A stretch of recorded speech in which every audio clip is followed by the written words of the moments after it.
IIM UPSC tuitions only in Tirumala IAS institute Chaitanyapuri. Call చేసి ఇప్పుడే join అవ్వండి.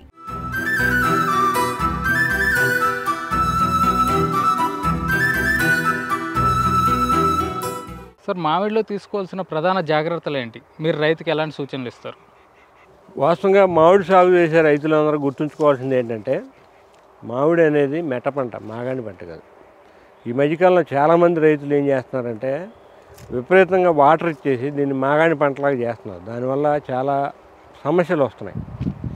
తర్వాత ఇప్పుడు మనం ఉన్న ఫామ్ చూస్తున్నాం. ఇక్కడ చూసారా, ఎక్కడైనా మీకు గడ్డి కనిపిస్తుందా? లేదు సార్, లేదు. ఇలా చేయటం వల్ల ఏంటంటే మనకి పురుగులు అనేవి, తెగుళ్ళు అనేవి చాలా తక్కువగా ఉంటాయి. ఎందుకంటే ఎప్పుడైతే పంట అనేది మనకు లేదో అవి వెళ్ళి గడ్డి మీద ఆశిస్తాయి. తర్వాత పంట వచ్చే టైంకి మళ్ళీ పంట మీదకి వస్తాయి. అందుకని చెప్పి అవి నిర్మూలించుకోవాలన్నమాట. నెక్స్ట్ మనకి డ్రిప్ పైప్ ఉంది కదా, ఇది యాక్చువల్ రూట్ సిస్టమ్కి దూరంగా ఉండాలి. ఈ మొదల్లో తల్లి వేర్లు ఉంటాయి, ఈ చివరిని వచ్చి పీచు వేర్లు ఉంటాయి. ఈ డ్రిప్ సిస్టమ్ అనేది వెనక జరగాలి. అంటే మీరు ఇంతకాలం చెప్పారు ఎక్కువ మోతాన చాలా మంది రైతులు ఇచ్చేస్తున్నారు, దానివల్ల చాలా ఇబ్బందులు పడుతున్నారు అని. అవును, ఎక్కువ మోతాదులో వాటర్ అవసరం లేదు, డ్రిప్ ద్వారా ఇచ్చుకోవచ్చు. బిందు సేద్యం ద్వారా కొంచెం తక్కువ వాటర్ ఇచ్చుకోవచ్చు. నెక్స్ట్ ఇంకోటి ఏంటంటే, చాలామంది రైతులు ఏం చేస్తారంటే ఫ్లవర్ రాగానే నీళ్ళు ఇచ్చేస్తారు. అది ఎప్పుడు కరెక్ట్ కాదు. ఈ సైజు వచ్చినప్పుడు మాత్రం తడులు ఇస్తే ఫ్రూట్ క్వాలిటీ బాగుంటుంది. ఈలోగా ఇవి ఇవ్వటం వల్ల, వాటర్ ఇవ్వటం వల్ల ఏంటంటే డిసీజెస్ పెరిగిపోతాయి. ఇంకోటి, ఇది ఫ్లవరింగ్ టైం వచ్చేపాటికి మనకు మంచు కాలం, అది వింటర్ సీజన్. వింటర్ సీజన్లో అట్ ది సేమ్ టైం రైతు కూడా కింద నుంచి తడిస్తాడు. దానివల్ల హ్యూమిడిటీ అబ్నార్మల్గా పెరిగిపోద్ది. హ్యూమిడిటీ పెరిగిపోతే డిసీజెస్ పెరుగుతాయి. దీని మీద డిసీజెస్ ఎక్కువ వస్తాయి మనకి. ఫంగల్ డిసీజెస్, బూడిద తెగులు, తర్వాత యాంత్రక్నోజు, ఇటువంటివి ఎక్కువ పెరిగిపోతాయి. సో హ్యూమిడిటీ తగ్గిన ప్రాబ్లమే, పెరిగిన ప్రాబ్లమే. మరి ఇప్పుడు హ్యూమిడిటీ తక్కువ ఉండటమే మామిడికి మంచిది. ఎందుకంటే మామిడి మెట్ట పంట అని మనం అనుకుంటున్నాం. ఇంకోటి, మీది మంచి క్వాలిటీ రావాలంటే కూడా ఎండలు ఉండాలి. మీకు ఎక్కువ ఎండ పెరిగితే ఎక్కువ ఫ్రూట్ క్వాలిటీ ఉంటుంది, స్వీట్నెస్ పెరుగుతుంది.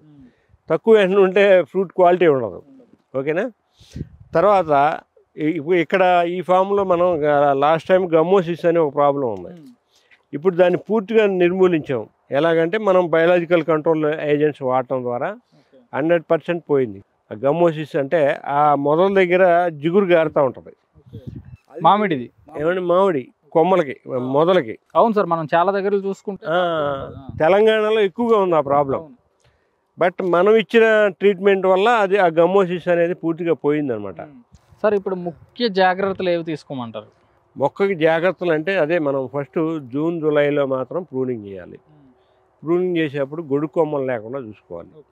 గొడుగు కొమ్మలు లేకపోవడం వల్ల ఏముందంటే గాలి వెలుతురు లోపలికి ధారాళంగా పడిపోయి మొక్క ఎక్కువగా పెర్ఫార్మెన్స్ చేస్తుంది. తర్వాత జబ్బులు, పెస్ట్ అండ్ డిసీజ్ తక్కువగా ఉంటాయి, దిగుబడి ఎక్కువగా ఉంటుంది.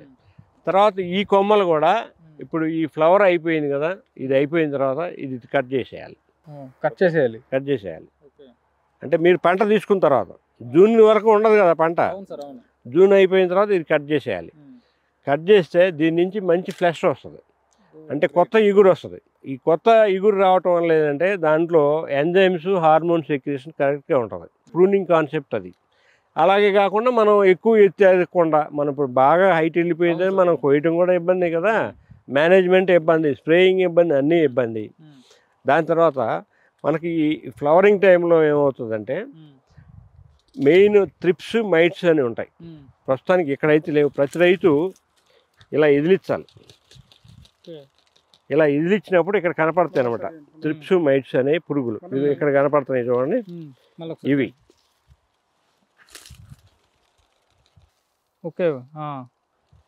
ఇప్పుడు ఇలా పూతను వదిలేసేయండి. ఈ బ్లాక్ కలర్లో పురుగులు కనపడతాయి, రసం పీల్చే పురుగులు ఇవి.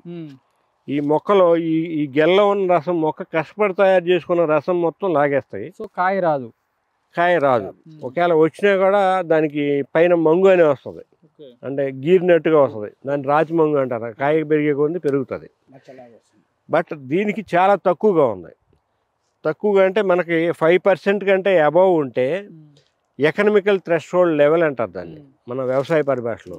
దానికంటే పెరిగినప్పుడు మనం ఏదైనా స్ప్రేయింగ్ చేయాలి, దాన్ని తీసుకోవాలి.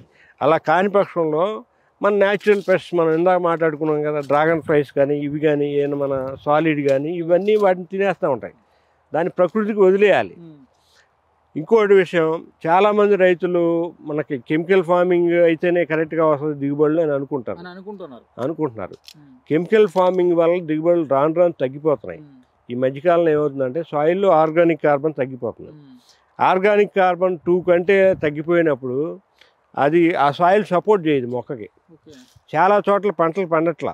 దానికి ఎటువంటి చర్యలు తీసుకోమంటారు రైతులకి? ఇప్పుడు సాయిల్ క్వాంటిటీలో మీరు సంథింగ్ కార్బన్ అన్నారు, ఆర్గానిక్ కార్బన్. సో దానికి ఎటువంటి చర్యలు తీసుకోమంటారు? ఆర్గానిక్ కార్బన్ ఇంక్రీజ్ అయ్యి ఉన్నాయి మన దగ్గర. ఒకటి ఉన్నాయి పొటాషియం హ్యూమేట్ అని ఒకటి ఉంది, అది వాడితే ఆటోమేటిక్ ఇంక్రీజ్ అయిపోతుంది. నెక్స్ట్ అంటే ఎందుకు అడిగానండి సార్, చాలా మందికి తెలియక, అవును వ్యవసాయం తెలియక నష్టపోతున్నారు. ఇప్పుడు పాయింట్ ఏంటంటే ఆ సాయిల్ మైక్రోబ్స్ ఎలాగంటే, ఒక టీ స్పూన్ ఉందనుకో సాయిల్, ఆరోగ్యకరమైన సాయిల్, అందులో ఒక ప్లానెట్ అంటే ఒక గ్రహం మీద ఎంతమంది జనాభా ఉంటారో అంతకన్నా ఎక్కువ ఉంటాయి సూక్ష్మజీవులు. ఓకేనా? ఆ సూక్ష్మజీవులు వ్యవసాయం చేస్తే అడవుల్లో వ్యవసాయం చేసినట్టు ఉంటుంది. ఇక్కడ మనం చేసేది ఏముండదు, అవి సపోర్ట్ తీసుకోవాలి. మనం ఆ సపోర్ట్ తీసుకొని వ్యవసాయం చేస్తే సో అడవుల్లో కూడా మొక్కలు కూడా చాలా హెల్దీగా ఉంటాయి. మన దగ్గరికి వచ్చేసరికి జబ్బులు పడతాయి. అంటే మనం కెమికల్స్ అలవాటు చేసాం. ఆ కెమికల్ భూమికి అలవాటు చేసాం, మొక్కకి అలవాటు చేసాం. ఇప్పుడు దానివల్ల భూమిలో మనం కెమికల్స్ వాడటం వల్ల భూమి హెల్త్ పాడవుతుంది. తర్వాత అది పర్యావరణంలో కలుస్తుంది ఆటోమేటిక్గా. ఇప్పుడు వేసిన కెమికల్ ఉంటుంది, పర్యావరణంలో కలుస్తుందా? తర్వాత వర్షాలు పడ్డప్పుడు లీచ్ అయిపోయి అండర్ గ్రౌండ్ వాటర్లో మిక్స్ అవుతుంది. ఇది చాలా పెద్ద దరిద్రం భవిష్యత్తులో. అన్నారు కదా సార్, ఈ ఒక్క మామిడి పూతలోనే పనికి వస్తుందా, లేకపోతే అన్ని పంటల్లో ఉపయోగపడుతుంది? అన్ని పంటల్లో అంటే ఫ్లవరింగ్ టైంలో ప్రతి దానికి ఉపయోగపడుతుంది, ఇంక్లూడింగ్ చేనుకి కూడా. సో ఏంటంటే రైతుకి మనం ఉపయోగపడాలి. ఇంకోటి ప్రకృతి దగ్గరగా ఉండాలి, రైతుని ప్రకృతి వైపు కన్వర్ట్ చేయాలి. ఈ కెమికల్ ఫార్మింగ్ అనే దానికి దగ్గర రోజుల కాలం చెల్లిపోయింది. ఈ భవిష్యత్తులో పంటలు పండవు కెమికల్. అంత విషం తిని ఇప్పుడు ఏదైనా జ్వరం వస్తే వేసుకుంటాం గోళీ 500 mg ట్యాబ్లెట్, అలాగే 500 mg విషం తింటున్నాం. అంత విషం తిని మనం సర్వైవ్ అవ్వగలమా? మనకు వచ్చే జబ్బులు ఎన్ని వస్తున్నాయి. తర్వాత ఇంకో దారుణమైన విషయం ఏంటంటే చిన్న పిల్లలు అలా కాదు, పిల్లలు పుట్టడం తగ్గిపోతున్నాయి. అవును సార్, అవును. ఒకప్పుడు గవర్నమెంట్ పిల్లల్ని తగ్గించండి అని పెట్టేది, బోర్డులు పెట్టేది. 2 లేక 3 పిల్లలు. ఇప్పుడు పిల్లలు కానండి, కనీసం ఇంటికి 4 పిల్లలు కానండి అని చెప్తున్నారు. అవును సార్, అవును. దాని పరిస్థితి ఏంటి? ఇప్పుడు గల్లీకి ఒక ఫెర్టిలిటీ సెంటర్, ఆ ఫెర్టిలిటీ సెంటర్కి వెళ్తే కానీ పిల్లలు పుట్టిన పరిస్థితి. అంత దారుణమైన పరిస్థితి ఎందుకు వచ్చింది? ఫుడ్ వల్లే. అది ఆలోచించట్లేదు ఎవడు. పని అవుతుందని తింటున్నాడు, వెళ్ళిపోతున్నాడు. కానీ ఎన్ని జబ్బులు వస్తున్నాయి, మనం హాస్పిటల్కి ఎంత ఖర్చు పెడుతున్నాం. సో ఒకవేళ మీరు అన్నట్టు ఇది ఈల్డ్ తగ్గింది అనుకోండి, ఓకే, తగ్గితే నష్టం ఏముంది? ఇప్పుడు ఇది కొంచెం ఎక్కువ రేటుకి అమ్ముకోవచ్చు. అది ఫార్మర్ కన్జ్యూమర్ కొంచెం తన ఆరోగ్యాన్ని డెవలప్ చేసుకోవచ్చు కదా. మళ్ళీ హాస్పిటల్ పెట్టే ఖర్చు తగ్గుతుంది కదా. కనీసం ఈ రైతుకి జాతికి మనం విషం లేని ఆహారాన్ని అందించాలని తృప్తి ఉంటుంది కదా.